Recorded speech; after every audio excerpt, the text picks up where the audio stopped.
தாய் தமிழ் உறவுகளுக்கு வணக்கம். புகையிலை கம்பெனியிடம் நன்கொடை வாங்கிய மார்க்சிஸ்ட் கம்யூனிஸ்ட் கட்சி என்ற தலைப்பில் இந்த காணொலியை காண்கிறோம். இந்த மார்க்சிஸ்ட் கம்யூனிஸ்ட் கட்சி ரொம்ப வாய்களையே பேசுவாங்க. தான் இந்தியாவிலேயே யோக்கியமான கட்சி உத்தமை அப்படின்னு சொல்லி பேசுவாங்க. மக்களுக்காக வேண்டி போராடுறோம், மக்கள் பிரச்சனைகளுக்காண்டி போராடுறோம் அப்படின்னு உண்டியல் குழுக்குவாங்க. இந்தியாவிலேயே நேர்மையான கட்சி, பரிசுத்தமான கட்சி, யோக்கியமான கட்சி, யோக்கியங்க மட்டும் இருக்கிற கட்சி அப்படின்னு பேசுவாங்க. ஆனால் அவங்களுடைய வண்டவாளம் தண்டவாளம் ஏறிடுச்சு. என்னன்னு கேட்டிங்கன்னா, நேற்றைய தினம் நாம் தமிழர் கட்சி செய்தி தொடர்பாளர் பாக்கியராஜ் அவர்கள் ஒரு ஆதாரத்தை வெளியிட்டுள்ளார். அந்த ஆதாரத்தை கண்டு இன்றைக்கி மார்க்சிஸ்ட் கம்யூனிஸ்ட் கட்சி இந்தியாவிலேயே நடுங்கிட்டு இருக்கு.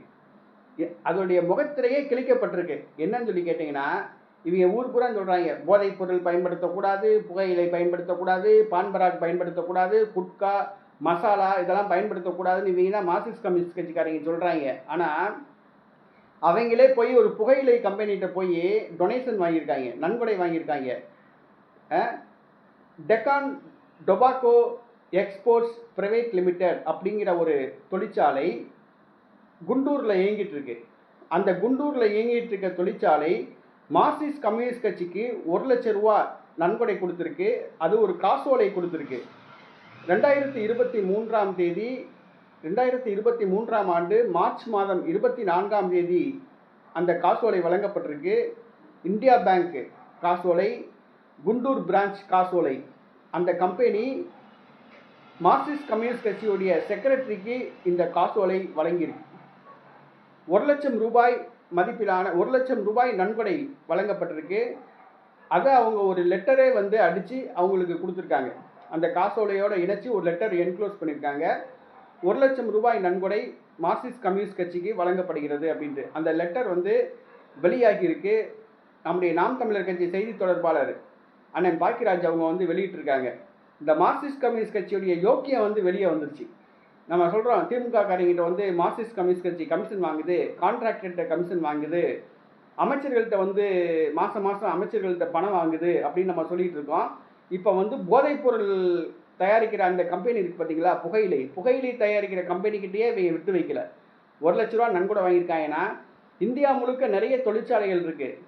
இதை விட என்ன விஷயம் கேட்டிங்கன்னா, இவங்க தான் அந்த கம்பெனியில் தொழிற்சங்கம் நடத்துகிறதே இவங்க தான். தொழிற்சங்கம் நடத்தி தொழிலாளர்களை வச்சு போராட்டம்லாம் நடத்திக்கிட்டு அந்த தொழிற்சாலையிலே போய் ஓனர்கிட்ட போய் நன்கொடை வேற வாங்கியிருக்காங்க. அப்போ இவங்க தொழிற்சங்கம் எந்த லட்சணத்தில் நடத்துவாங்க, தொழிலாளர்களை இவங்க எப்படி நடத்துவாங்க, ஏமாத்துறாங்க பாருங்கள் தொழிலாளர்களை. தொழிலாளர்களுக்கு எதிராக போராட்டத்தை கிளப்பிக்கிட்டு போராட்டத்தை நடத்துறது, அங்கே தொழிலதிபர்கள்ட்ட போய் கொல்லப்புற வாசலில் போய் நன்கொடை வாங்கிட்டு போகிறது. இதுதான் மார்க்சிஸ்ட் கம்யூனிஸ்ட் கட்சியோட வேலை. எங்கெங்கே அவன் தொழிற்சாலை ஆரம்பிக்கிறானோ தொழிலாளர்கள் போராட்டத்தை கிளப்பி விட்டுட்டு பின்வாசல் வழியே போய் முதலாளிகள்கிட்ட போய் நன்கொடை வாங்கிட்டு போவான். அதுதான் இப்போ நடந்திருக்கு. இந்த டொபாக்கோ அந்த புகையிலை தொழிற்சாலையில் அவன் தொழிற்சங்கம் இயங்குது. ஆனால் அந்த கம்பெனி ஓனர்கிட்ட போய் 1 லட்ச ரூபா நன்கொடை வாங்கியிருக்கான். இதே மாதிரி தான் இந்தியா முழுவதும் தொழிற்சாலைகள் எங்கெங்கே இருக்கோ தொழிற்சங்கத்தை அமைச்சிட்டு பின்வாசல் வழியே போய் முதலாளிகள்கிட்ட போய் நன்கொடை வாங்கி அதை அனுபவிக்கிறவங்க தான் இந்த கம்யூனிஸ்ட் கட்சிக்காரங்க. இவங்க வண்டவாளம் தண்டவாளம் ஏறி போச்சு. ஆனால் இவங்க சீமானை பற்றி பேசுகிறாங்க, சீமானுடைய யோக்கியத்தை பற்றி. மார்க்சிஸ்ட் கம்யூனிஸ்ட் கட்சியுடைய மாநில ஒரு தொழிற்சங்கத்துடைய தேசிய செயலாளர் WR வரதராஜனே பாலியல் குற்றம் சாட்டப்பட்டனால தான் போரூர் ஏரியில் விழுந்து தற்கொலை செஞ்சுக்கிட்டாப்புல. அந்த கட்சியே ஒரு பாலியல் கட்சி. அதனால தான் மார்க்சிஸ்ட் கம்யூனிஸ்ட் கட்சியில் இளம்பெண்கள் சேர்றதே குறைஞ்சிருக்கு.